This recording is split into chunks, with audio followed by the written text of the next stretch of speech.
Does anybody do extreme horror these days better than the French? And what does an involuntary C-section have to do with Neil Diamond tickets? That's a good question. I think so. These are both good questions, and we will discuss. Welcome to Fright Club, the podcast. My name is George Wolf. I'm Hope Madden. And we are from maddwolf.com, MADDWOLF. And welcome. Because actually we had, just this past weekend, we had a Fright Club, the live event. Yeah, we do it once a month, the fourth Saturday of every month. We program and host a horror film at the Drexel Theater in Bexley, Ohio. If you're ever around, please come out. And this past weekend, we did Inside, the French horror film Inside. If you've not seen it, you must. It's from 2007. And actually, we saw something at our showing that we hadn't seen before. No. Someone actually got up and left. They couldn't take it. Right. And you know what? Had we taken odds at the beginning of the show, which member of the audience was going to leave, it wouldn't have been the one who left. No. I think she's a med student even. And an avowed horror fan. Yeah. Because we talk with people, before the show, and we give out some prizes and try to make it fun. But we actually had a couple come into the theater because this theater shows mainstream movies as well. Yeah. And this couple came into the theater just to see something. Yeah. They didn't really have a movie in mind that they wanted to see. And we kind of pitched ours. Talked him in. Funny. You could see the guy from the couple, a little twinkle in his eye, like, oh, yeah, that's the one we're going to. And the girl was like, no, I think that's Right. not what I want. So he talked her into it. So we would have thought if anybody was going to bail, it was going to be this lady. But it was not. No. She hung out for this. And another lady who, like I said, came a couple, and they're horror fans. They really were. She didn't make it. And boy, toward the end, she got up and left. And after it was over, she came out. She said, "Don't laugh at me." But it's extreme. It is and that's very the thing, though, extreme. is that in the first decade of the 2000s, nobody brought extreme horror the way the French did. And it's not just the country of France, but there are a lot of films that were made in Belgium that were incredibly, and not just extreme like the sort of American horror porn, they were like really Right. well-crafted films. Sheitan, Irreversible, Trouble Every Day, Frontiers, Them, Martyrs. You could go on and on. Rough stuff, but intelligent and really well-crafted. And while I have maybe one that I personally love more than Inside is a sure bet. It is all in. It is. It's rough. If you haven't seen it, we're not going to give away too much. But it basically, it's what it is. It's a Christmas story because It is. in a way, because it's set on Christmas Eve. And this young woman is very, very, very pregnant. In fact, she's set to go in on Christmas Day The next to morning. deliver, which in itself sets up a Yeah, it little, does. with about a Christmas birth and everything. But and she's going to get a ride from her employer the next morning to the hospital, and so she's in her house alone, and there's a knock on the door. Yep. And it doesn't go well for No. anybody because the woman knocking on the door, she wants that baby. And she is going to stop at nothing or nobody throughout the night to get that baby, which right away is a freaky. I mean, you don't have to be a woman. You don't have to be pregnant to know, oh, man, that could get nasty. Yeah. And the filmmakers, it's Alexandra Bastillo and Julian Maury, they do a really excellent job in a number of areas. And one, I think, is in making the most of the vulnerability and the handicapping size of the pregnant woman who's played by Alison Paradis. And she's, she's fully 9 months. She's going to have a baby the next day. So she's not getting around easily. I mean, there's just, they do a really great job. They build an enormous amount of tension and also just do a great job of making you feel so trapped the way she is trapped, not just in this house with this crazy woman, but inside her own body. Yeah. And not only that, but the woman does have other people come to the house throughout the night who might be able to assist her. And the bloodshed just continues. Oh yeah, it's crazy. It's an amazing amount of carnage for one film. But for me, the reason that the whole movie works as well as it does, and it's very well crafted. There are like one or two times where you're going to yourself, really, you did that right now, but not very often, honestly. They introduce a lot of fascinating new, like, oh my God moments. But for me, the whole movie hinges on the villain. who's played by Beatrice Dahl. And these filmmakers use this woman in everything that they do for good reason. She's just brilliant. She is. And she reminded me, if you've seen the original version of The Omen from back in the 70s, an actress named Billie Whitelaw, who played the nanny, Damien's nanny. And especially when things get crazy and she comes flying out of the house with forks in her head. And, remember that? And she jumps on the car as Gregory Peck is driving away. When she's that crazed and the hair is in her face and it's all matted, when things are getting extreme in Inside, that's a little bit who this character reminds. She resembles her as well physically in the face. A bit, yeah, she's got she a does. bony, kind of angular face. Yeah. And harsh looking. Harsh features and the long hair in her face. So that kind of came to mind, and that's a good thing. It is. For a horror movie. It is. And one of the things I think, without her particular performance, she brings a wicked, dark humor to the role. And without that, I feel like the movie could have been maybe just too relentless, just punishing to watch. And there's something about the way she handles her character that, well, certainly not outright funny. There's just something weirdly fascinating about it that I think makes the movie more entertaining than it would have been otherwise. Yeah, and I think that's brought to a head in the scene where someone shows up at the door and assumes that the villainous, the maniac, is the pregnant woman's mother. Yeah. And so comes in the house and they're making small talk and they're having a drink, and that is a darkly funny scene because that it's not her mom. No. And when is he going to realize this, and how is that going to go? Not well. It's not going to go well. That's one of the things, though. I mean, I really, if you're a horror fan, I don't think we can recommend this movie highly enough. It's awesome. It's awesome. But if you're like on the fence, be prepared. There is an awful lot of bloodshed in this movie. I mean, it's merciless. They take no prisoners in that they take everybody prisoner. Yeah. And things happen in uncomfortable places anatomically for everyone. For everyone. And it's just an uncomfortable movie. Yeah, it is. So don't, if you're a horror film fan that's not this kind, like extreme, then as we saw, this young woman at our previous showing of this movie just couldn't take it, which surprised me. On the other hand, it's not just gratuitous violence. No, it's not horror porn. No, it's not. I no. mean, it's a well put together storyline, and it's very well acted, and it's very well directed, and it's kind of fascinating. Yeah, because it's still very effective. Because for me personally, I don't have much use for horror porn. I don't think it's scary. I don't think it's effective. No. It's gratuitous to be gratuitous. That's the point. For me, I know some people like it, and God bless you if you do. I don't. No. I don't have a place for that. But this is not that. No. This is effective. Yeah. And whoo, is it uncomfortable. And it is bloody. But you were saying that there are a couple times it reminded you of a very good underseen American film. Yeah, The Strangers, which, if you remember, was Liv Tyler was the star, and I forget the Michael man's Speedman. name. Yeah, but they are stuck in their house, and some people come calling and knock on the door. What was her name? Tara. Can Tara come out and play? And then things throughout the night, they get terrorized by these kids in these masks, these animal masks that are freaky.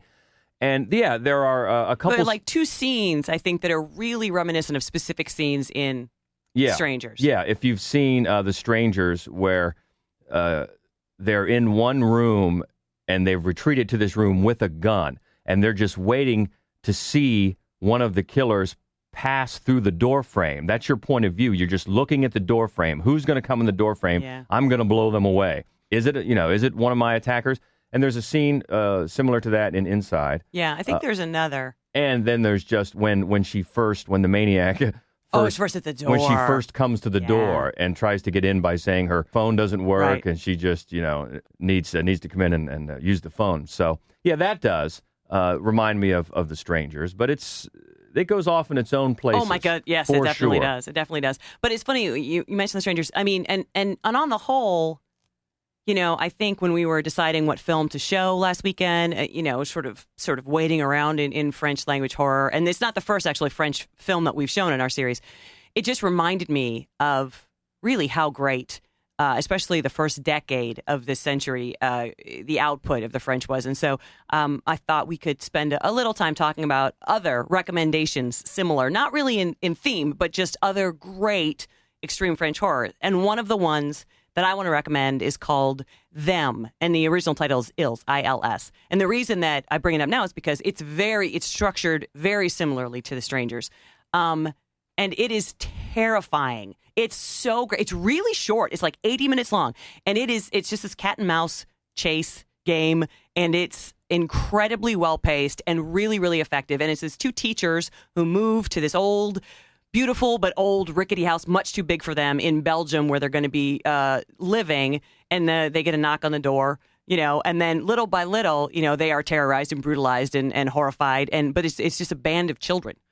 And it reminds me of a number of other similar films like The Strangers or Come Out and Play, a great Spanish language horror film, and even the great British one from a few years ago, Eden Lake. Oh yeah, it's just kids. Right. It's funny because there was a period in European horror where filmmakers were absolutely obsessed with the brutality of children, like that just sort of unthought about, follow the leader brutality, cruelty that you can see in children, and just like sort of making a hyperbolic statement about that. And this is called Them. It is maybe the best example of that. And again, it's so fast-paced and short. You're just breathless and on the edge of your seat the entire film. So I would love to recommend that film to anybody who's interested in extreme French horror. There you go. And it's hard not to talk about extreme French cinema without bringing up Gaspar Noé. Oh, yeah. And his most famous is probably Irreversible, which I would say it's hard to categorize that as a horror film except for two particular scenes. And if you've seen the movie, you know what scenes I'm talking about. They are extremely brutal, among the most brutal things I've seen. The rest of it is not. And if you know anything about the movie, it goes backwards. It's set chronologically. It's reversed chronologically. Yeah. And it's fascinating as a film device. I mean, it's worth seeing just for that, because he pulls it off very well. But then you do have two just brutal scenes of violence, and one is very famous of sexual violence, which is shot in one take, and it is brutal. And I give it to Monica Bellucci, right, who is the actress, and she, man, that had to be rough. That had to be rough. It's hard to watch. I can't even believe filming it in one take. Yeah, I think that her performance is probably the thing that keeps that movie from just being disregarded as an exploitation film. Not that it's not well crafted. Gaspar Noé's films are all well crafted, but she's so raw and wonderful in that. And then her co-star was also her husband, Vincent Cassel, right? Who's in a number of French horror films. He's also like a very, very well respected actor, as is she. But he's another one called Sheitan that you should just check out if you get a chance, because that's a weird one. And then in the end, really the thing that the emotional punch of Irreversible is the last shot, because in most movies it would be the beginning shot and everything is so nice and it's a beautiful day and she's out, just in the yard, in the park, enjoying some sun, and then you realize what is ahead of her, because we've gone backwards in time, and it's quite an ending shot and very effective. But it's another movie where know what you're getting into before you go there, because it's not for everyone. No, it is not. Although, like the others that we've mentioned, it's a really well done film. Yeah, and he's about due for something, I think, because another, just very quick, of Gaspar Noé's is Enter the Void, which is not a horror movie, but one of the most, just an ordeal to sit through. When I sat through that, I feel like I'd been beaten up. Yeah, that's a tough one, and not as good for my money. But not so much of a recommendation. But he's a guy who I always want to know what he's doing, right? And I want to know. I want to check it out because he's just interesting. So I don't know what. Maybe he has something coming out. I don't know. I hope so. Yeah, I don't because he's a filmmaker that deserves attention. So that's a little bit of other the French. Another one. Movies that I recommend because it's a really excellent film, but I have heard so many people say they hated it, And I not because of the film itself, because it's very interesting and it's really well acted, but because it's not going to take you where you want it to take you. And actually, it's a really interesting film in that it's almost 2 or 3 different films kind of sewn together. It's called Martyrs. And it's a couple of girls who grew up together in an orphanage, and one of them has been terribly damaged by having been kidnapped as a small child, and she successfully escaped the kidnappers and then grew up with her best friend in this orphanage. And then the one who's damaged, she's nuts. She's just nuts. And so they break into this house because she's convinced that the people who live in this house had something to do with her kidnapping. So she spends her entire adult life obsessed with tracking down her kidnappers and finding out what goes on. Then what happens in the house is in itself a fascinating small movie and goes so dark. And then where you expect it to go after that, it doesn't. It takes you to a whole third act that's completely separate as well. It's brutal. It's really, really difficult. It's absolutely fascinating. It's tremendous and unique. It's not like any other movie that's out there. It's very hard to watch and very hard to accept, but incredibly sort of high-minded, I think. It's got a point that it's making, and you don't know what it is till it's over. And it makes an interesting point. It's hard to watch, but it is a brilliant movie called Martyrs. And another one that we actually featured a few months ago in our Fright Club horror film series here that is not as brutal, but it's creepy, and we like it, is called Calvaire, which translates to the ordeal. And it is an ordeal for this traveling musician whose car happens to break down, which is always a bad thing, isn't it? It's never good. Oh, the car breaks down in the woods. And he goes to a house. A seemingly nice man is going to help him out. And you find some things out about the entire village. And this guy goes through an ordeal. Yeah, he does. And it's funny because this is this is my favorite of all the ones we're going to talk about today. I love this movie. It's, I have described it as, if David Lynch had directed a Texas Chainsaw Massacre, it might have been the film The Ordeal. It's just weird and its structure is not that unusual in many places. But the execution is so surreal and bizarre, and the bad guys, and they are bad. These people are bad, but they're almost so simple and lovely and rustic that you kind of feel for them a little bit. You don't hate them exactly, although what they're doing is wildly wrong. And there's a dance scene like no other. I was going to say, I like your analogy, but let's be honest. There's a teensy bit of Deliverance in there, too. Oh, my God, yes. I heard some banjos.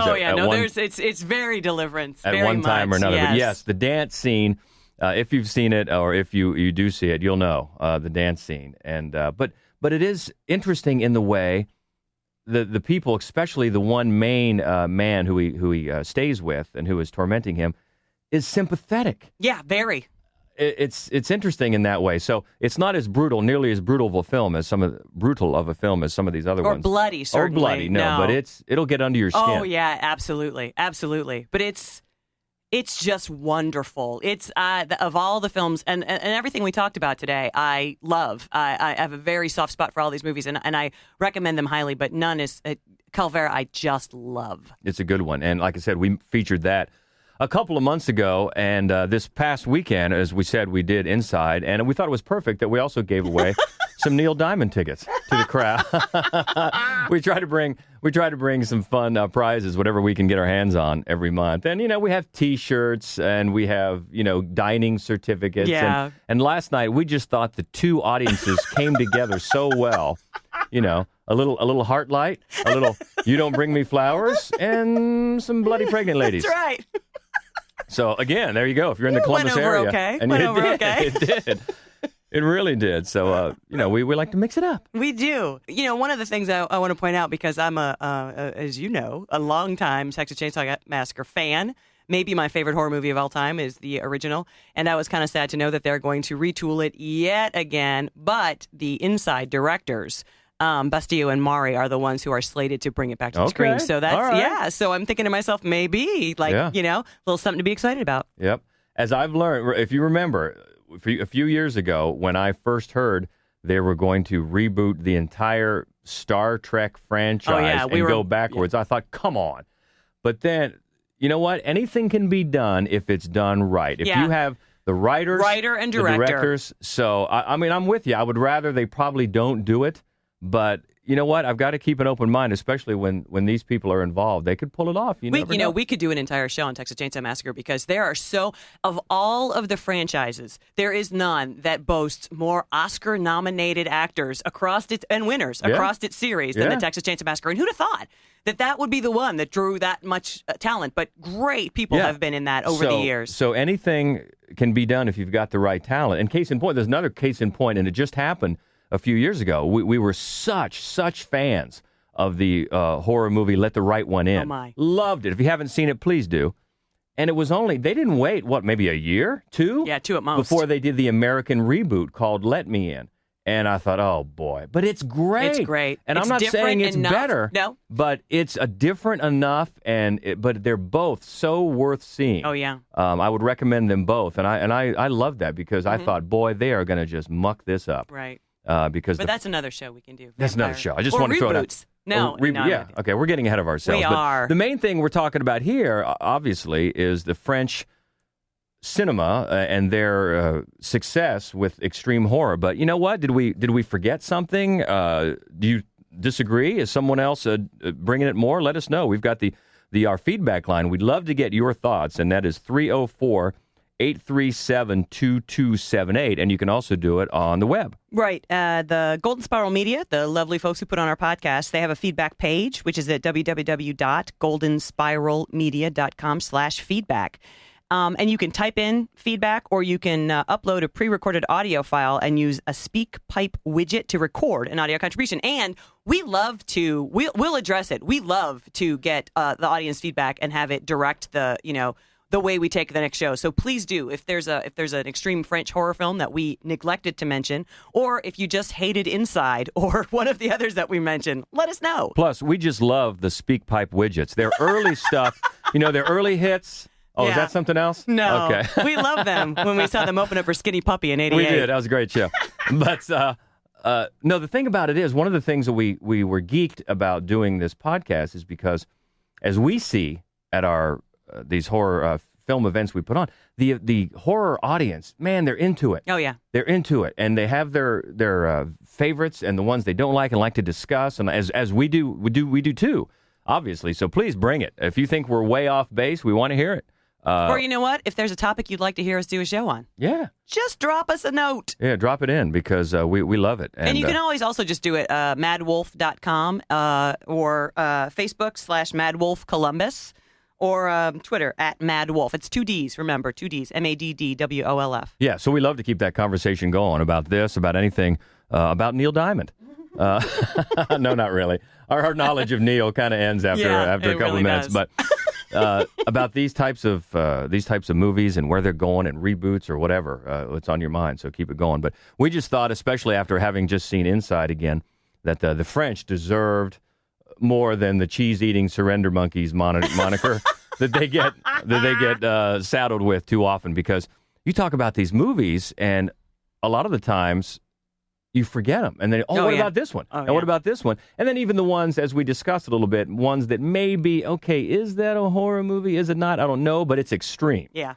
So that's why we talked about some of those as well. And they are doing it. Yep, they are. They are bringing it. And that was just, Inside, I think a lot of people think that it was farther back than it was. I mean, 2007. 2007. Okay, it's going on 10 years, but not quite. No. And it still works. Oh, it does. And Is it one of those that is even too much to have an American reboot? Yes, I do. And funny, the thing is, I think if you look, there are not a lot of American reboots of French horror, and I think that's why. Because you'd have to just eliminate way too much. You would. Yeah, that's true. Probably the entire ending. Oh, the whole third act, yeah. The whole third act. Yeah, but we had a guy come to the showing who has seen it multiple times. Said it's his favorite movie. Yeah. But you want to see it on the big screen. And that's the beauty of some of these. We had another guy who said, he's always wanted to see the movie, and he thought that meant getting it on Netflix or DVD or whatever. We said, you have it on the big screen. Yeah. Like, darn right. That's right. And we had the unrated version, too, which is always fun. So I know you can get those on the DVD, but there's something about seeing them not only on the big screen, but with a crowd. Oh, yeah. A crowd that's really into it, even if one of them walks out.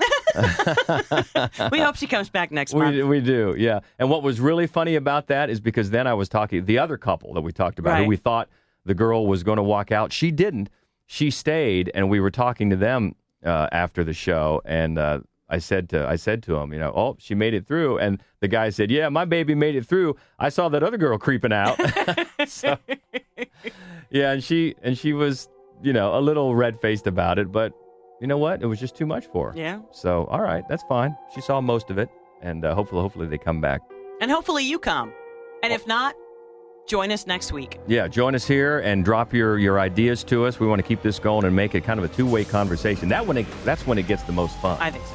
So again, do that 304-837-2278. You can do it by the voice feedback or check out goldenspiralmedia.com/feedback. And the social media for us, again, it's facebook.com/MadWolfColumbus or Twitter @MadWolf, and we love it. It is the Fright Club, and we love to have you as a member. So until next time, I am George Wolf. I'm Hope Madden. And this is Fright Club, the podcast. Stay frightful, my friends.